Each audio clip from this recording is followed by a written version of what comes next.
Hi, welcome to Baking with J plus Dan. I'm Jay. I'm Dan. And today we are going to make an amazing marble bundt cake. Oh, I love this one. Great combination of vanilla and chocolate. Be sure to click the subscribe button below and tell your friends about this video. Share it all around the world. Yes. So we're going to start with 3 sticks of butter. Make sure it's unsalted and room temperature, along with 2 cups of white sugar. You want to mix that together 3 to 5 minutes until it's nice and fluffy. Then our next ingredient is going to be 5 large eggs. Make sure you put them in one at a time, along with 1.5 teaspoons of vanilla extract.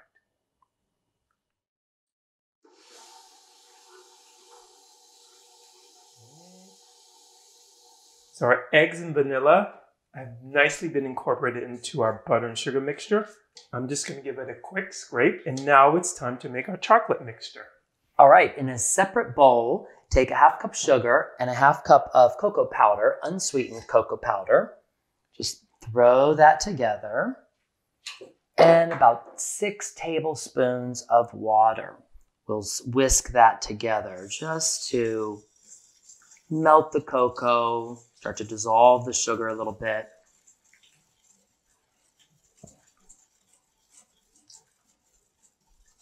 Our chocolate mixture is nice and smooth. So now it's time for the dry ingredients. Now here I've sifted together 3 cups of cake flour, along with 2 teaspoons baking powder and a 1/2 teaspoon salt. Sift it a couple times to get the cake flour to measure exactly 3 cups. And you want to alternate that with 1/2 cup of whole milk. Make sure it's room temperature. So we'll start the mixer on low, beginning and ending with your dry ingredients.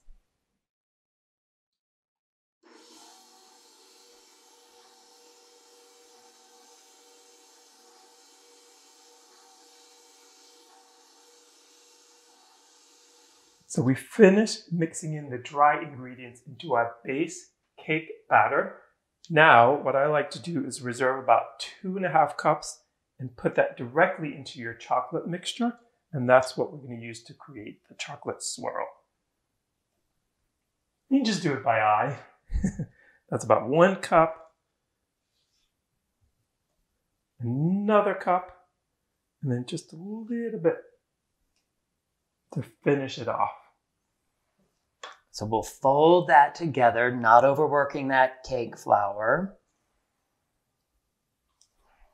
So when you're folding, just cut through and turn the bowl.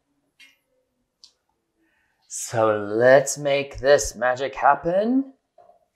So you're going to start with the vanilla-based batter. And I like to create a layer on top with 3 scoops roughly. First one, second scoop, and then here's the third. Doesn't have to be exact. We can just ease it into the pan a little bit. The pan is buttered and floured, standard Bundt pan. And in the space between the vanilla batter, just put a little bit of chocolate. So now what you want to do, now that you have a layer of the chocolate and vanilla batter, take a little tool. I like to use the cake tester, but you can also just use a regular knife and start to swirl it while moving the pan in one direction. That's going to get you that nice marble layer. So what you want to do is just repeat that process and finish out your batter, each time swirling in between, and that's going to give you beautiful swirls throughout the cake.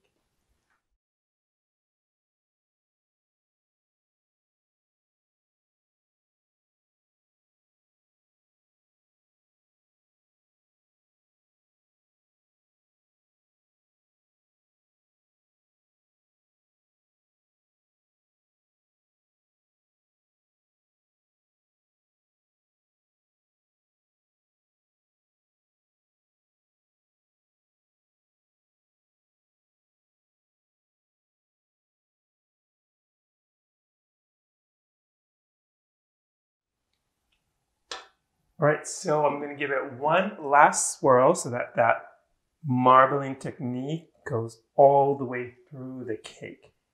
And this goes into a preheated oven at 325 degrees, bakes for 60 to 70 minutes, depending on your oven. Just check with a cake tester or a toothpick. When it comes out clean, it's finished. When the cake comes out of the oven, let it cool for 15 minutes in the pan, and then turn it onto a cooling rack until it cools completely. And then we are going to top it with a delicious, decadent white chocolate ganache frosting. And here it is, the finished product. Look at the swirl inside. Once the cake was cooled completely, Jason made a white chocolate glaze for the top. Yeah, it's really super simple white chocolate glaze. Just 2/3 cup of white chocolate chips or baker's chocolate and 2/3 cup of heavy cream. Make sure it's heated just until it starts to boil. Pour that over the white chocolate.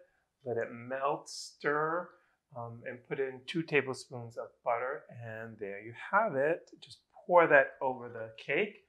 Or you can also just simply leave it plain or with some dusted powdered sugar.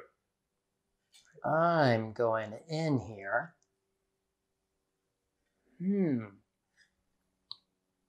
Such a nice balance of the chocolate, the vanilla, because we've added the sugar into the chocolate, the cocoa mix.